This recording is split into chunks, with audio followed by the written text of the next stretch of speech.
예, 안녕하십니까. 지금부터 제4회 환경보건 콘서트를 시작하도록 하겠습니다. 환경보건 콘서트는 환경부에서 주관하는 것인데요. 이거를 수행하는 기관은 이제 환경보건센터에서 수행을 합니다. 전국에 16개 정도의 환경보건센터가 있는데요. 거기서 지역적으로 돌아가면서 그동안 현장에서 주로 얘기하고 또 질문에 답변하면서 환경보건 콘서트를 해왔습니다만은 올해는 코로나 감염 사태로 인해서 온라인으로 진행하게 되었습니다. 저는 환경보건센터에 하나 울산에 있는 울산대학교 병원 환경보건센터의 센터장을 맡고 있는 김양호라고 합니다. 다시 한번 인사드리겠습니다. 코로나 때문에 마스크를 쓰고 하게 된 것 좀 양해해 주시기 바랍니다. 그러면 오늘의 주제는 저는 이제 중금속 노출과 환경성 질환이라는 주제를 가지고 하고요. 제 다음에는 미세먼지에 대한 강의가 있겠습니다. 그래서 저는 오늘의 주제로서 중금속 노출과 환경성 질환을 하도록 하겠습니다. 우선 중금속은 굉장히 종류가 많기 때문에 오늘은 조금 시간 문제도 있을 것 같아서 일단 3개의 중금속을 선택을 했습니다. 그래서 납 중독, 카드뮴 중독, 그 다음에 수은 중독 이렇게 선택을 했습니다. 혹시 이따 질문 시간에는 이 세 금속 이외에도 혹시 질문이 있으시면 또 제가 답변해 드릴 수도 있을 것 같습니다. 우선 납 중독에 대해서 얘기하도록 하겠습니다. 여기서는 아까 환경성 질환과 관련된 것이기 때문에 주로 이제 환경성 노출로 인해서 어린이나 또는 노인들이 납의 영향을 받거나 또는 이제 심하면 중독까지 이르는 그런 문제를 주로 다루도록 하겠습니다. 우선 이제 어떤 식으로 우리가 노출될 수 있을까요? 납의 환경성으로 인해서 우선은 이제 공기로 인해서 이제 노출이 될 수 있을 것 같고요. 그 다음에 이제 토양, 수질에서도 이제 노출될 수가 있겠습니다. 그 다음에 이제 자동차 배기가스에서도 노출될 수 있을 텐데 예전에 이제 요즘은 무연 가솔린을 쓰니까 좀 노출이 줄을 수 있다고 생각합니다. 세 번째로는 이제 페인트에 들어가기 때문에 납이 오래된 집에 납 페인트 조각 같은 거가 이제 문제가 되겠고요. 또는 밀조주나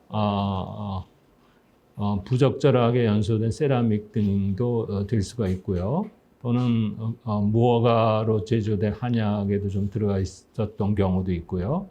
화장품에도 들어가 있었던 경우가 있고요. 그 다음에 부모에 의한 간접 노출도 우리가 생각할 수가 있겠습니다. 우선 우리가 제일 흔히 볼 수 있는 게 이제 납이 함유된 페인트가 되겠는데요. 이 중금속이 아주 오래전부터 이 색깔을 내는데 이제 안료로서 많이 사용이 되어 왔습니다. 그래서 요즘에도 페인트에 납이 이제 들어가서 색깔을 내는 이제 피그멘트로서 쓰이는 경우가 있는데요. 물론 모든 페인트에 다 들어가 있는 건 아니고 페인트의 이제 종류에 따라서 들어가 있는 경우가 많은 경우가 되겠습니다. 이제 우리나라는 다행히 실내가 이제 도배를 하기 때문에 실내에 페인트를 칠하는 경우는 드물지만 외국에서 이렇게 실내에 페인트를 칠하고 사는 경우가 많이 있습니다. 그래서 물론 우리나라도 집안이 아니고 어떤 뭐 건물 내에는 이제 페인트를 칠할 수가 있겠죠. 그리고 페인트가 오래되면 저 안료가 이제 이렇게 떨어지게 됩니다. 저렇게 조금씩 떨어지게 되고 그런 것에 이제 페인트 조각에 납이 있어서 거기서 이제 노출이 될 수 있겠다라고 보여집니다. 그래서 우리 흔히 이제 애들이 특히 이제 나이 뭐 한 2살 요 정도 되면 뭐든지 입에다 가져가는 습관이 있거든요. 그래가지고 만약에 아이가 사는 환경이 그런 페인트 조각이 떨어질 수 있는 환경이라면 그런 페인트 조각을 통해서 납에 노출이 될 수 있겠고요.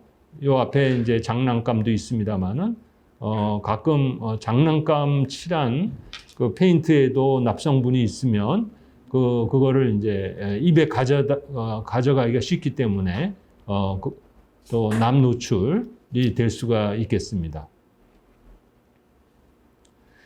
그래서 이제 어린이들이 납이 중독이 되면 이제 여러 가지 영향이 있는데요.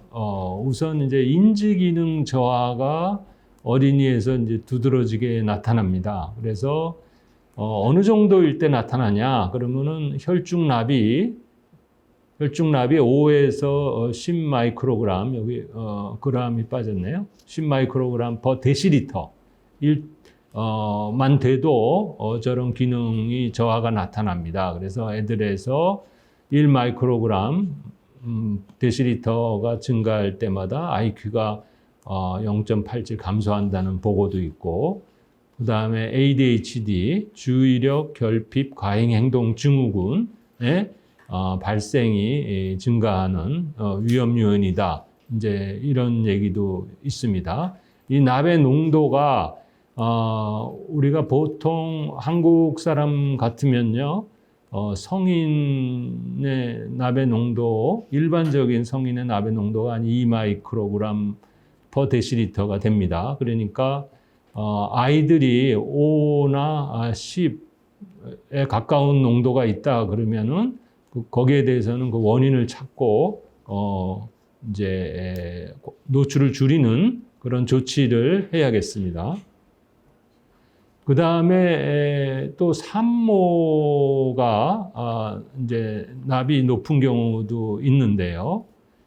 그래서 산모인 경우에는 그 임신 중독증을 일으키는 위험 요인이 된다. 이런 식으로 알려져 있습니다. 그래서 5 마이크로그램 per 데시리터 이상일 때는 이제 주의를 해야 되고, 그래서 이거를 예방하기 위해서는 칼슘이라든지 철분을 그냥 충분히 부족하지 않게 섭취하면 이 납 농도를 낮추는데 도움이 된다. 이렇게 알려져 있습니다. 그 다음에 어른은 옛날에 저희들이 이제 그 아주 심한 납 중독이 한국에서도 있었는데요. 그거는 이제 노동자들이 납을 직접 다루면서 아주 높은 납에 노출이 돼가지고 중독이 있었고요. 그 당시에 납 농도라는 거는 뭐 5-60 마이크로그램 per 데시리터를 훨씬 넘는 그런 농도였는데요. 요즘에는 그런 농도도 줄었거니와 오늘의 주제는 주로 이제 환경성 납 노출이기 때문에 그 정도의 농도가 아니고 아까 말씀드린 대로 한 10 마이크로그램 per 데시리터 정도 됐을 때 생길 수 있는 것들이 뭐 혈압이 조금 상승한다든지, 그 다음에 신장 기능이 감소한다든지, 특히 이제 GFR이라 그러죠. 신장의 그 투과 기능이 감소한다든지, 또는 손이 떠는 증세, 이센셜 트레머라 그러는데요. 그런 거가 증가한다든지, 그 다음에 산모가 높으면, 납 농도가 높으면 태아 성장 부진이 나타날 수 있다. 그 다음에 남자의 경우에는 정자에 영향을 줄 수 있다. 이런 것들이 그렇게 높지 않은 농도, 그러니까 대충 한 10 마이크로그램 퍼 데시리터에서도 나타날 수 있다고 알려져 있습니다. 우리나라에서 최근에 신문에 났던 거가 이런 그 협심증 치료제에 그 납성분이 들어가서 사회적으로 문제가 됐던 적이 있었습니다. 그래서 결국은 이제 이 약을 전부 회수하고 그 다음에 약을 먹은 사람들의 이제 회사에서 다 검사 비용이나 이런 걸 대준 일이 있었거든요. 그래서 울산에서도 이런 분들이 많이 왔었는데, 예를 들어서 한 360알을 먹은, 그러니까 2알씩 3번 해가지고 몇 달을 먹은 경우에 남 검사를 해보니까 9.3 마이크로그램 데시리터로 해서 보통 일반 인구의 한 5배 정도의 농도가 나타난 적이 있었습니다. 그럼 진단은 어떻게 하냐? 혈중 납을 측정을 하는 거죠. 혈액의 납. 근데 이게 제일 스탠다드 방법입니다. 혈액의 납. 그래서 혈액의 납을 측정을 해서 아까 말씀드린 대로 단위가 10 마이크로그램 퍼 데시리터를 넘는다든지 그랬을 때는 이제 조치를 해야 되겠죠. 애들은 조금 더 낮았을 때도 문제가 될 수 있다 그랬고요. 그 다음에 가끔 보면은 이렇게 머리카락 모발 검사를 했는데 납이 높다. 이래가지고 막 놀래가지고 병원에 오는 수도 있습니다. 근데 납 중독, 그러니까 납 농도의 측정은 기본이 혈액 검사이고 모발로 검사는 도움이 되지 않는다. 그러니까 모발에서 높다 그래서 그렇게 놀래고 이럴 거는 아니고 그 혈액 검사를 해야지 정확하게 알 수 있다는 거를 말씀드리고 싶습니다. 그 다음에 예방은 어떻게 하느냐? 우선 기본적으로 몸에 흡수되는 화학물질의 양을 줄여야 되겠고요. 그 다음에 또 어쩔 수 없이 들어오는 중금속이나 이런 것이 있습니다. 그러니까 그런 경우에는 조금 우리가 잘 배출할 수 있다면 도움이 될 것이다. 이렇게 생각할 수 있겠죠. 두 가지죠. 들어오는 걸 줄이고 이미 들어온 거에 대해서는 잘 나갈 수 있도록 한다. 이런 게 이제 기본 예방 개념이 되겠습니다. 환경성 중독이기 때문에 그 농도가 그렇게 높지가 않습니다. 농도가 그렇게 높지 않은 경우에는 이런 것들이 유용하다가 되겠습니다. 그 다음에 조금 더 개인적인 측면을 살펴보면 아까 말씀드린 대로 애들이 특히 어린이들 자꾸 손을 입으로 갖다 대면서 먼지나 페인트 가루나 이건 장난감에 있는 이런 것들이 흡수가 되기 때문에 그런 습관을 특히 있는 어린이들한테 유의하고 손을 잘 씻고 그래야 되겠죠. 그리고 납 노출이 우려되는 환경에서는 이제 거기서 음식을 먹지 않고 식당에서 다시 먹는다든지 부엌에서 먹는다든지 이런 식의 것이고요. 또 하나는 이런 그 영양분을 부족하지 않게 하는 거가 납 흡수를 줄이는 데 도움이 된다. 이런 거는 잘 알려져 있습니다. 그래서 칼슘이 부족하다든지 철이 부족하다든지 비타민 C가 부족하면 똑같이 납에 노출이 돼도 우리 몸에 흡수되는 양이 많다. 그런 거는 잘 알려져 있어서 우리가 특히 이제 산모나 어린이들에 있어서 철이나 칼슘 이런 게 부족하지 않게 이런 음식을 이제 먹을 수 있겠다. 그러니까 영양분을 골고루 섭취한다 이런 개념이면 되겠습니다. 비타민 C도 그렇고요. 그 다음에 이제 모유 수유가 굉장히 좋은 것인데 이게 너무 6개월 이상 모유 수유를 할 때는 이제 철분을 보충하면서 모유 수유를 하는 게 좋겠다라는 연구 결과가 있습니다. 그 다음에 두 번째 주제가 이제 카드뮴 중독인데요. 카드뮴 중독에 대해서 간단히 살펴보겠습니다. 여러 가지 이제 뭐 축전지라든지 살충제 이런 데도 있지만 뭐 제일 흔한 환경성 노출은 간접 흡연이 되겠습니다. 카드뮴 중독하면 우리가 이제 전통적으로 전형적인 이제 환경성 질환으로 이따이 병을 생각할 수 있는데요.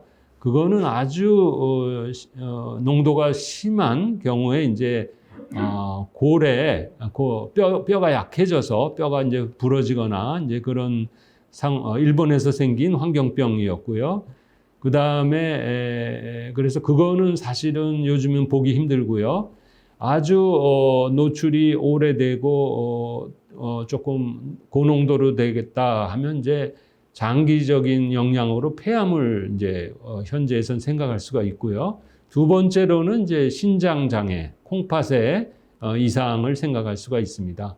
그 외에는 이제 잘 뚜렷한 증세가 안 나타나지만 카드뮴이 축적된 사람이 이렇게 다수 있다. 그래서 혹시 신장 장애가 나타나는 경우가 있다면 그 예비군들 아직 거기까지는 안 갔지만 몸에 노출된 사람들이 많이 있다라는 것을 이 피라미드가 보여주고 있습니다. 카드뮴 중독 아까 말씀드린 대로 일본의 이따이 병은 요즘은 이제 생기지 않는다는 것이고 일반적인 증상은 이제 신장 장애이다라고 알고 있으면 되겠습니다. 그럼 카드뮴 중독 진단은 어떻게 하냐? 이것도 이런 경험이 있습니다. 모발 검사를 했더니 카드뮴이 높게 나와요. 그래가지고 걱정이 돼서 아이를 데리고 오는 경우도 경험했는데요. 역시 카드뮴 중독의 진단은 모발 검사로 하지 않고 혈액이나 소변 검사로 중독의 진단을 하는데요. 혈액에서 높다는 거는 비교적 최근에 카드뮴에 노출이 됐다. 이런 거를 이제 의미하는 것이고요. 그 다음에 소변에서 높다 그러는 거는 굉장히 장기간 카드뮴에 노출이 됐다는 것을 나타냅니다. 그러니까 혈액과 소변을 같이 검사해서 그 최근에 노출이 주로 됐는지 과거 오랜 기간에 노출이 됐는지를 구별할 수가 있습니다. 그 다음에 환경성 카드뮴 예방법은 우리 일반적인 환경에서 혹시 카드뮴이 노출될 수 있는 그 노출 소스가 있다고 할 것 같으면 이제 그걸 피하면 되겠죠. 그 다음에 제일 흔한 거는 역시 금연입니다. 담배 연기 속에 담배 안 피는 사람보다 흡연자가 3배의 검사를 해보면 혈액이나 소변 검사를 해보면 2~3배의 높은 결과를 많이 보입니다. 그래서 간접 흡연 특히 주의해야 됩니다. 그 다음에 아까 식사도 납에 있어서 식사 얘기했었는데요.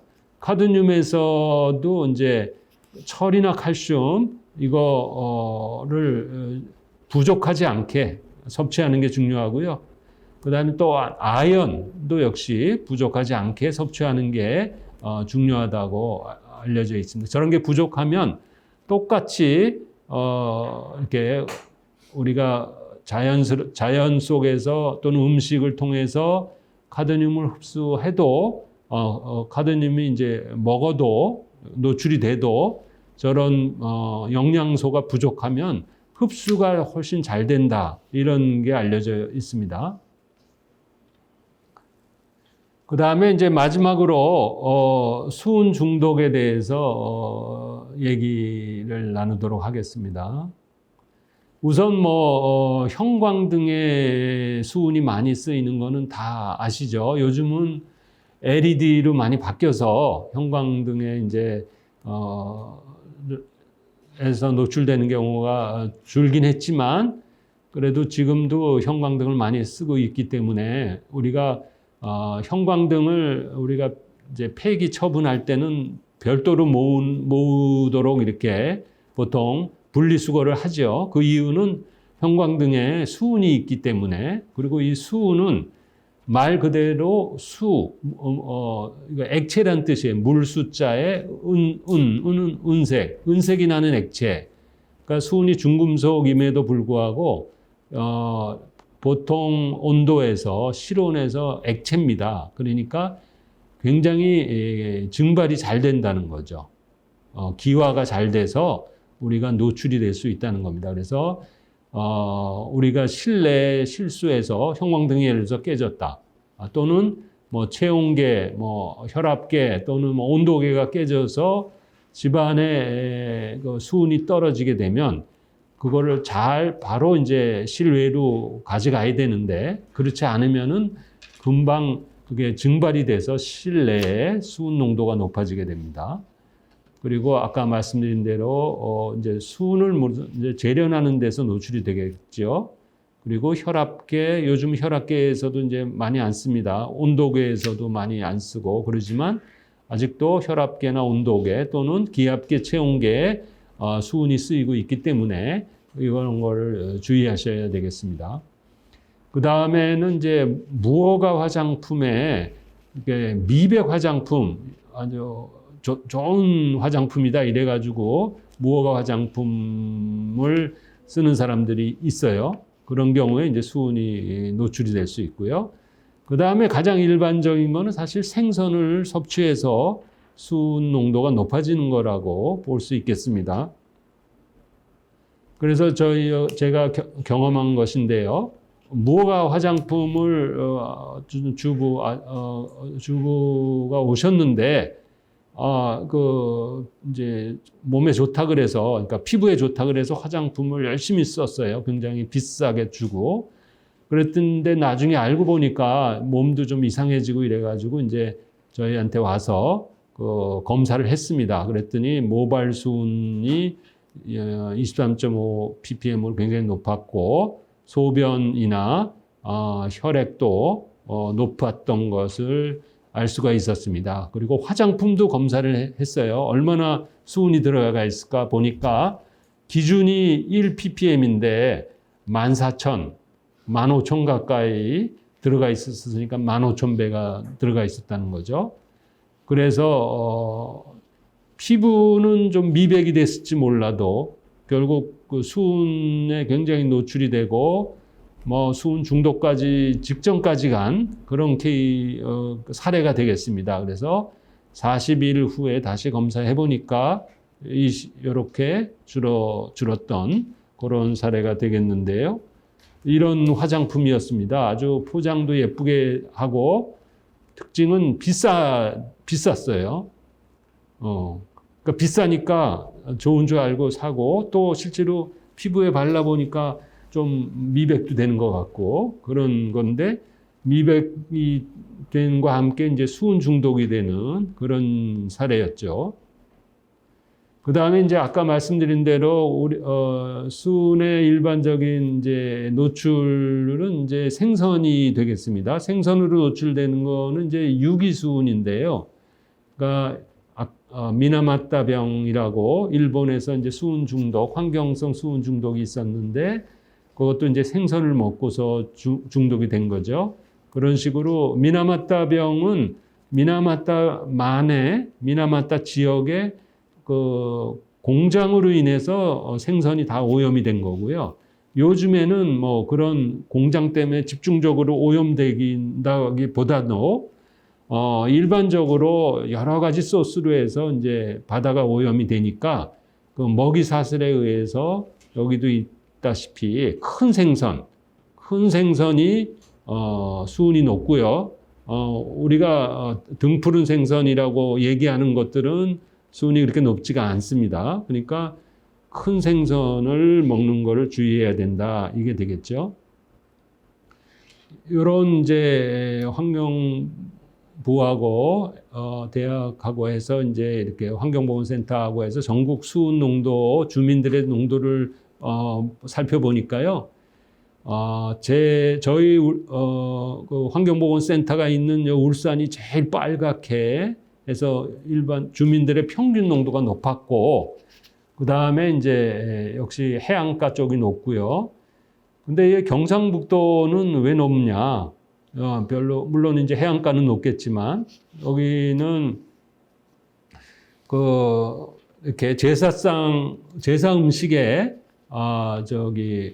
상어를 이렇게 먹는 습관이 있다 그럽니다. 그래서 그 상어에 물고기 큰 물고기니까 상어에 있는 수은을 많이 섭취해서 이렇게 높았던 이런 전국적인 분포를 보이고 있습니다.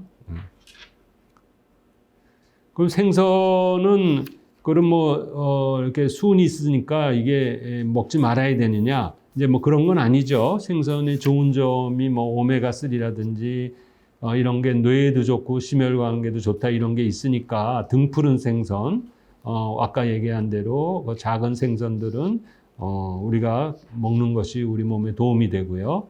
반대로 아주 큰 생선들, 참치 이상급의 큰 생선들, 옛날에 상어 기름이 좋다 그래가지고 막 팔고 그랬었는데 그거는 이제 수은 때문에 문제가 돼서 안 팔렸고 못 팔게 되겠고 그랬습니다. 그래서 이런 큰 생선의 일수록 농도가 높다 이렇게 알고 계시면 되겠습니다. 그래서 특히 이제 산모인 경우에는 이런 참치라든지 그보다 더 큰 생선을 먹지 않도록 합니다. 왜냐하면은 산모의 몸속에 있는 수은은 태반으로 아주 잘 통과하기 때문입니다.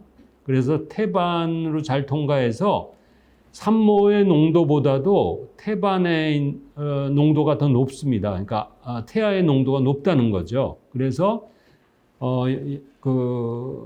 산모는 중독 증세가 없더라도 태아가 중독 증세가 있는 수은 중독이 나타나는 경우가 흔히 있었습니다. 이게 이제 옛날에 일본에서 선천성 미나마따 병인데요. 산모는 미나마따 중독이라고 미나마따 병까지라고는 볼 수 없었는데 아이가 태어나자마자 완전히 장애로 수은 중독으로 인한 장애로 태어난 그런 사례들이 있었습니다. 이 얘기는 수은의 특성이 태반을 잘 통과하고 산모보다도 태아에서 더 높다, 어린이에서 더 높다 이런 것 되겠습니다. 수은 중독 진단은 이거는 이제 모발이 좋은 진단 방법의 하나죠. 혈액 또는 모발 에서 하면은 주로 이제 유기수은 이제 먹어서 들어오는 생선 등을 통해서 들어오는 거를 진단하는 데 도움이 되고요. 소변에 나오는 수은은 무기수은에 에서 측정하는데 주로 쓰이게 됩니다. 그래서 예방은 아까도 우선 소스를 없애는 거가 중요하고요. 그 다음에 생선 섭취를 고려해야 되는 거. 그 다음에 수은의 경우는 세레늄 같은 영양소가 부족하지 않도록 하는 거가 중요합니다. 그래서 예방하려면 이제 주변에 오염원이 있는지 확인해야겠죠. 오염원이 있으면 이제 그거를 없애는 것이고요. 그 다음에 간접 흡연, 이거 굉장히 중요하다고 아까 말씀드렸고요. 그 다음에 건강한 음식을 섭취하는 겁니다. 몸집이 큰 생선은 가급적 피하세요. 특히 이제 산모나 가임 여성들은 여기 나온 헤비급 생선은 이제 먹지 말라고 하고 있습니다. 그 다음에 영양 섭취를 잘 하다. 아까도 칼슘 부족이나 철분 부족이 이런 위험 요인이기 때문에 흡수를 많이 하는. 그래서 이렇게 영양 섭취가 충분히 되도록 비타민C도 충분히 먹도록 골고루 영양을 섭취하자. 이런 거가 이제 음식에 있어서 주의점이 되겠습니다. 그 다음에 마지막으로 어쩔 수 없이 들어올 수도 있고 들어온 거는 어떻게 하면 좀 배출을 촉진시킬까 하는 것은 세 가지입니다. 운동을 하는 게 그 몸에 이제 혈액 순환, 림프액 순환이 되면서 배출이 되는데 도움이 되고요. 뭐 운동을 해서 땀을 내면 역시 땀을 통해서도 배출이 되고요. 그 다음에 식이섬유를 충분히 섭취하면 배출하는 데 도움이 된다. 그 다음에 수분을 충분히 섭취하면 도움이 된다. 이 세 가지인데요. 이 세 가지는 사실은 중금속 중독 예방에만 유효한 게 아니고 뭐 암이라든지 성인병 또는 여러 가지 몸에 안 좋은 만성 질환을 예방하는 데도 똑같이 도움이 되는 거가 되겠습니다. 그래서 오염원을 제거하고 음식 섭취를 건강하게 하고 배출을 촉진하자. 이게 예방법이 되겠습니다. 예, 이것으로 마치도록 하겠습니다. 감사합니다.